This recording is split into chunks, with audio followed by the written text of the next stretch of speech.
So in this video, we're going to be talking about other key aspects of Spartan society and what insights we can gain from them. Just as a reminder, the structure of Spartan society is basically set up so that that the entire citizen body is made up of the warrior elite, the homoioi. All of the rest, both the skilled labor that are in the vicinity of Sparta and the helots that actually farm the land on behalf of the warriors, are disenfranchised, are neither free nor able to participate in the community politically. Although obviously they have an extremely vital and indeed irreplaceable role in the function of Sparta itself. In other words, the Spartans are extremely dependent upon the Perioikoi and especially the Helots, and this has a knock-on effects in how the Spartans conduct themselves, especially as the life in Greece becomes more fraught and complicated, and hardly anything in the way of slave class. So one of the upshots of this structure is that the Spartan woman is a different kind of figure than she tends to be in other Greek communities, particularly and especially in Athens. We'll talk about the role of women in Athens later on, but for the moment, let's just say that the Athenian woman, especially by the time we get to the height of Greek society in the classical period, is restricted to a very narrow role for a variety of reasons. That is constricted to the household, that is constricted to the private, as democracy inflames the nature of public life in Athens. In Sparta, by contrast, the men are all devoting themselves entirely to the art of war, leaving everything else in the hands of whoever else is dealing with this thing. And within the noble class, within the homoioi, that means that the women are handling things, including business transactions and the overseeing of the estates that are farmed by the helots, and all sorts of other things, social connections between families and so forth and so on. Women are handling a large quantity of things that are handled by men or by the husband and wife together in other Greek communities. And as a result, the Spartan woman is in some ways more free. It's misleading to talk about it this way because on the other hand, the Spartan woman has more room to operate and is involved in more aspects of society than some other women in the Greek world, and operates to a certain extent independently. The Spartan woman is conditioned toward the goal of creating the ideal society in the same way that the men are, and to the same extreme. This has a number of aspects. For one thing, the Spartans are gearing themselves toward producing the next generation of ideal warriors physically, so they can be trained mentally. The Spartans believe in eugenics, and part of this means that deformed children will be exposed, left open to the elements so that they will die. Some of those actually do die. Some of those babies that are exposed actually do die. Others are found and adopted by people of lower classes. This is a known phenomenon throughout the ancient world, although exact numbers are very difficult to get a handle on. But another aspect of this is that the Spartans believe that both the husband and the wife should be the best possible physical specimens, and so the women get physical training as well as some form of education that allows them to be the best possible contributor to the creation of their child, in partnership and in balance to the male. Both the physical perfection of the male and the female is equally important in producing a physically perfect child.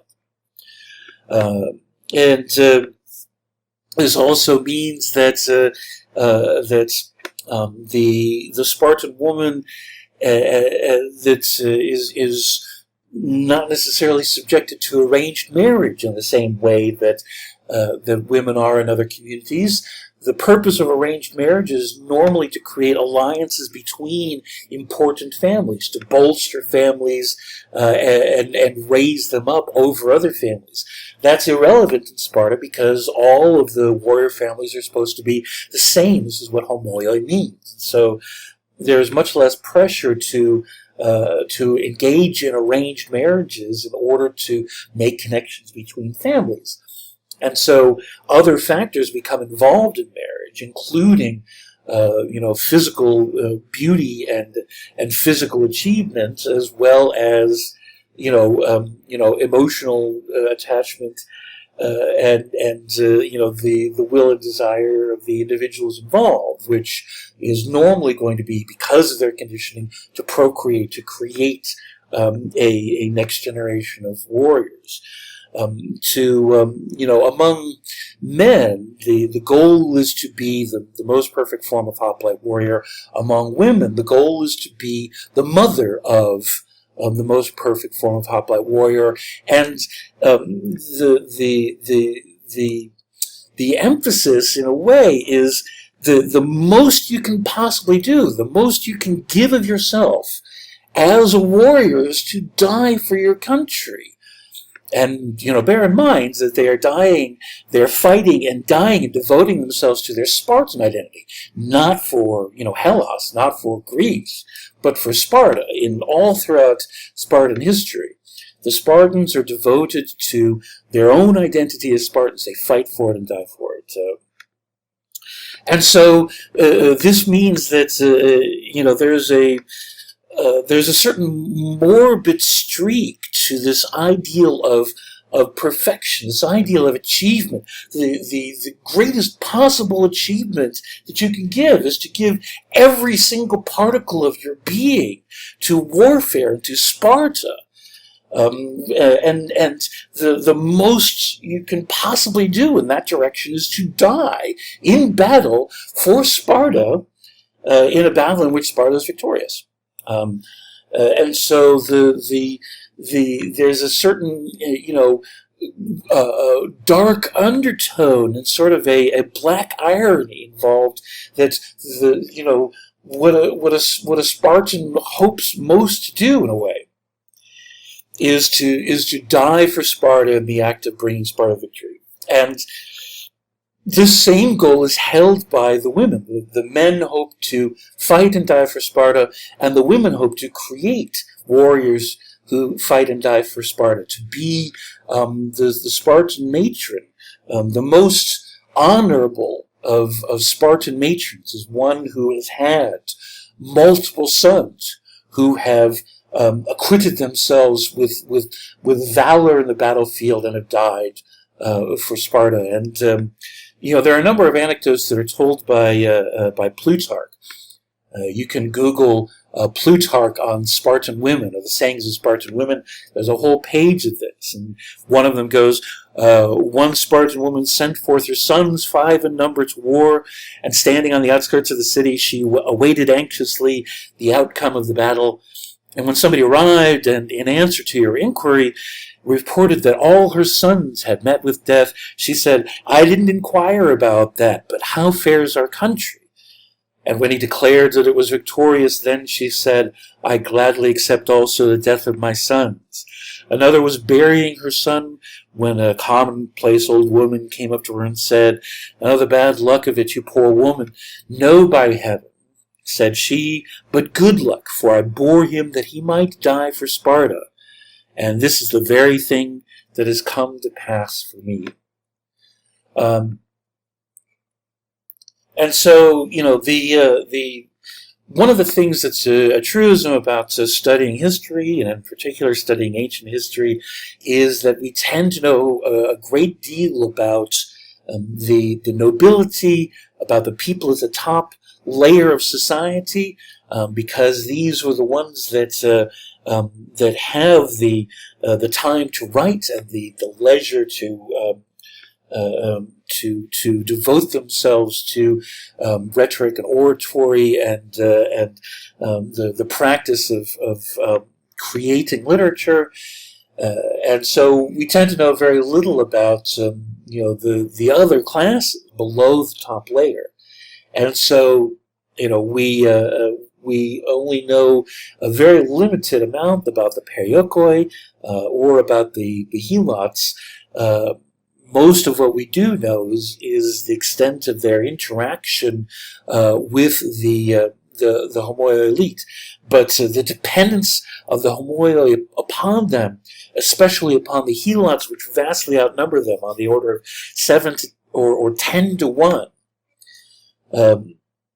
has a deep effect upon how the Spartans undertake their process of fighting and training. For one thing, their training involves the subjugation of the Helots in a number of ways designed to keep them suborned to them. The Helots are used in training so that young warriors that are just starting out in the training are sent out into the wild to go hunting, and what they're hunting for is Helots. Not for animals, but their job is to bring down one of this lower class of human beings. Helots are also brought in during in the mess halls during a celebration. The Helots are gotten drunk and forced to put on an exhibition to show just how inferior they are, just how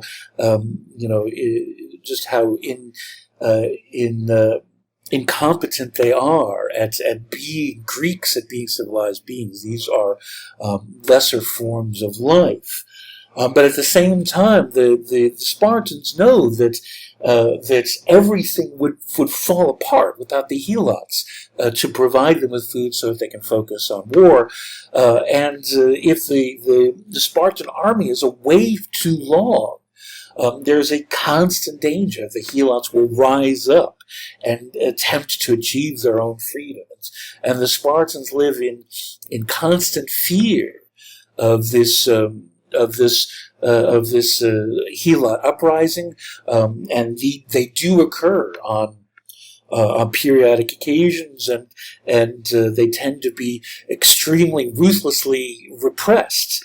The rebellions are crushed, and the Helots are leveled all of the rest of the time in order to tamp down every possibility of uprising. The other thing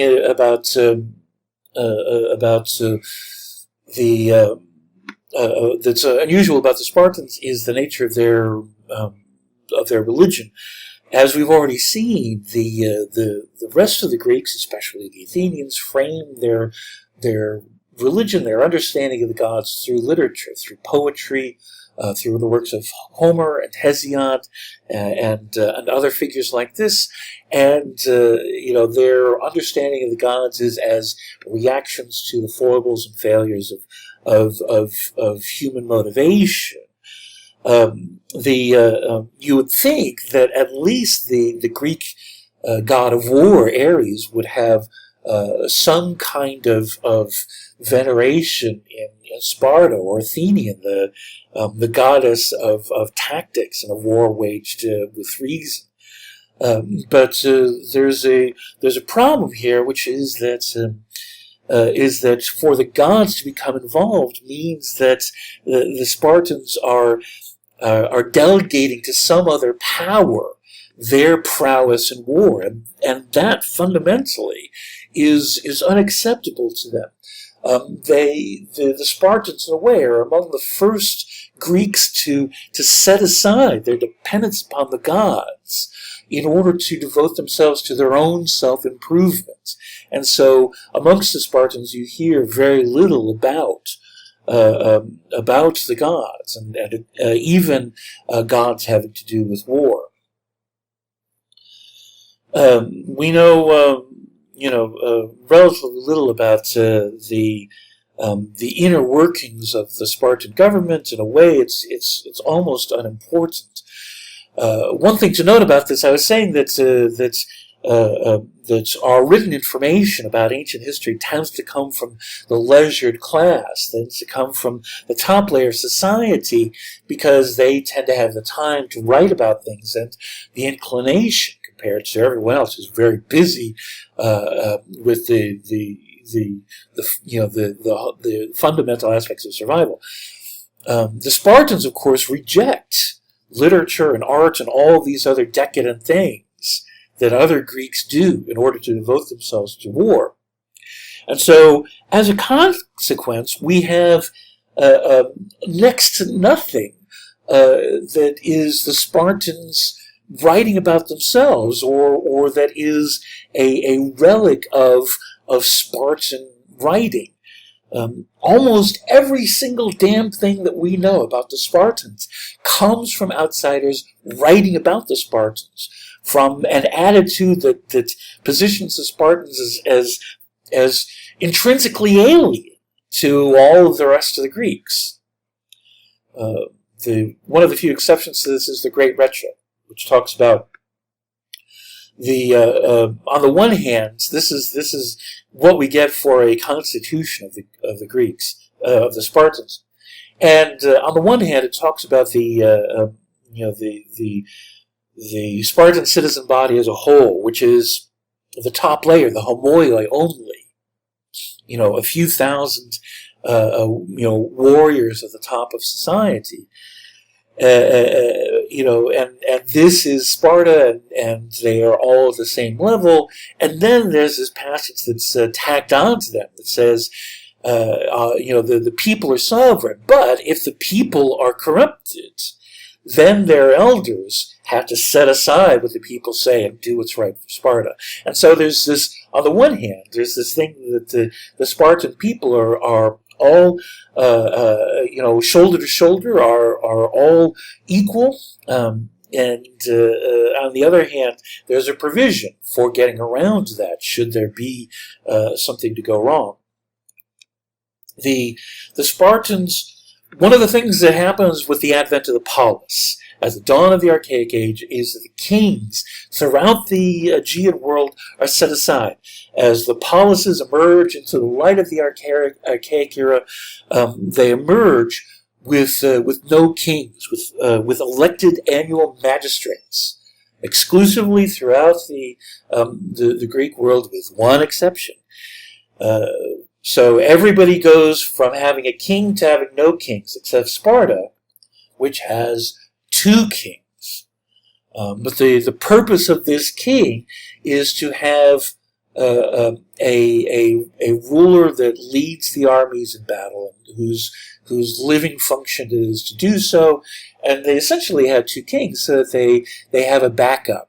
One is going to be older than the other, so if you have one that's a boy or a teenager, the other one can take the reins. If you have 2 that are viable, then you can conduct 2 wars at once, or one can stay home and repress the Helots while the other one goes off to war, and so forth. But the Spartans are, like all Greeks, deeply suspicious of the idea of kings. The kings are not there to rule over the people, or to because they can have no function. The Spartans' machine is already set up to take care of everything.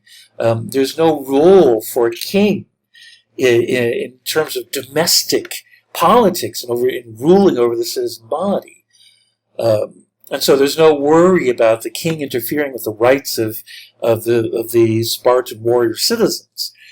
Nonetheless, there's a set of elected officials called the ephors, whose job it is to watch over the kings and make sure that they don't try anything funny. The ephors are there to keep an eye on the kings and make sure that they do their job as commanders of the Spartan army and nothing else. The main body of the Spartan state is the citizens themselves, the warrior citizens at the top of society, And once you've hit the age at which you no longer have to live in the barracks at age 30, then you graduate into the group of elders. And at the top of this group of elders is the Gerousia, which is basically the Greek word for senates, the collection of old men who form. They have no real power, but they have a very powerful influence as an advisory body on the Spartan state. But the main thing that the Spartan state has to worry about is whether Sparta is at a state of war, with whom and why, and how that war can be conducted. Everything else is secondary, and we'll talk more about this, the way that this works in the next video. But for now, that's that.